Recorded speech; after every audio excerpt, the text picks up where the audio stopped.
Одной из ключевых на неделе была и тема туризма. У подножия Шихана Таратау начал работу туристический этнокомплекс, а в Чишминском районе у гробницы Турахана готовится к открытию визит-центр. Объекты осмотрел Ради Хабиров, поставив задачи по дальнейшему развитию туристических точек притяжения. О новых жемчужинах на карте республики расскажет Азат Садриев. Башкирское гостеприимство с национальным колоритом. Первое, что ощущают на себе посетители геопарка Таратау. А окунуться в быт и историю древних башкир теперь можно в этнокомплексе, который расположился у подножия Шихана. Продажи идут.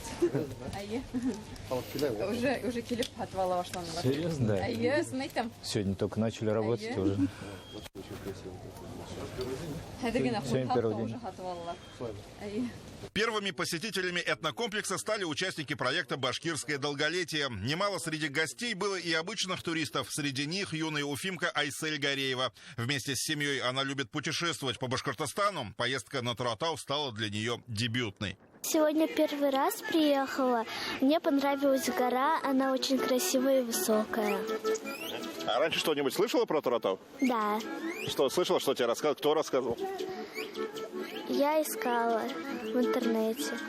Этнокомплекс возле визит-центра геопарка Таратау состоит из 6 башкирских юрт. Самая большая отдана под кафе. В остальных можно приобрести сувениры, арендовать места для ночлега или провести лекции и мастер-классы. О планах по развитию туризма предприниматели рассказали главе Башкортостана. Газиз Сираев из Бишбуляка получил грант в рамках нацпроекта на создание водного туристического маршрута. Закупил лодки, байдарки, спасательные жилеты и палатки. На первый сплав свободных мест уже не осталось. Желающие уже есть. Вот на 1 мая единственная погода немножко подвела. Мы перенесли пока. Сарафанное радио работает. Желающие есть. Друзья уже рвутся. Давай быстрее на сплав. У нас река Дема. Она полноводная. Еще одна юрта этнокомплекса будет использоваться как историко-культурный центр для ознакомления гостей с вековыми обычаями и традициями башкирского народа. Подножье горы Таратау не только туристическое, но и историческое место. Здесь в древности проживали кочевые племена. И именно здесь формировалось башкирское войско, которое принимало участие во французском походе в 1812 году. Наши конники дошли до Парижа за смелость и отвагу. Позже их прозвали «северными амурами». Создаваемая инфраструктура привлекает на Таратау все больше туристов. Их количество выросло и после открытия лестницы на вершину горы. За прошедший год визит-центр посетило 115 тысяч человек. Проведено 140 экскурсий. Кто хочет, может покататься на лошадях, зимой на снегоходах. То есть спрос есть, получается? Да, спрос очень большой. Мы просто обслуживаем тот поток туристов, который здесь уже появился. По итогам визита в этнокомплекс Ради Хабиров отметил, что на этом развитие геопарка Таратау не остановится. Здесь же мы планомерно развиваемся. Вот это последовательная работа, появятся и другие объекты. Мы тут думаем.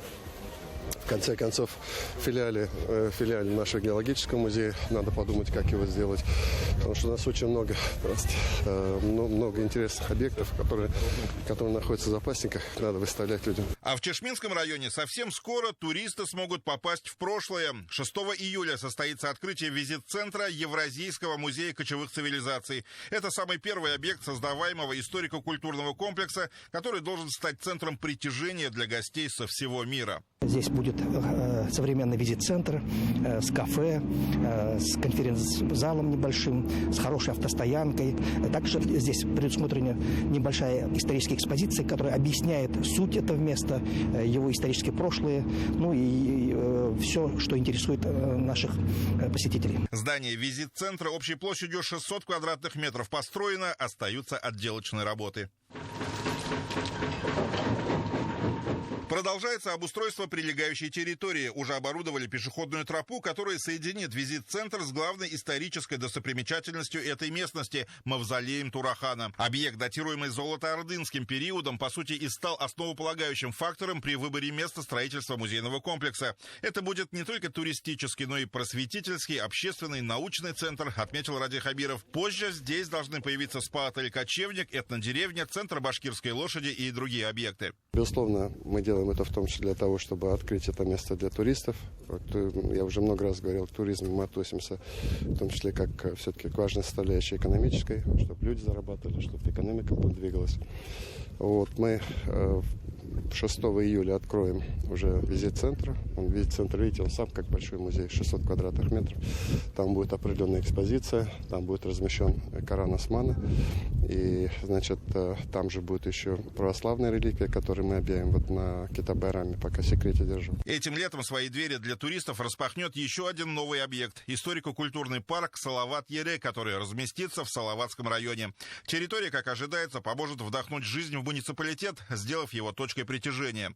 То, что инвестиции в развитие туризма окупают себя, можно увидеть и на примере музейного комплекса «Шульганташ» в Бурзянском районе.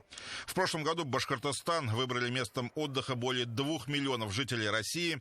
Не только гости из других регионов и стран открывают для себя республику, но и у жителей региона появляется возможность взглянуть на родной край с другой стороны.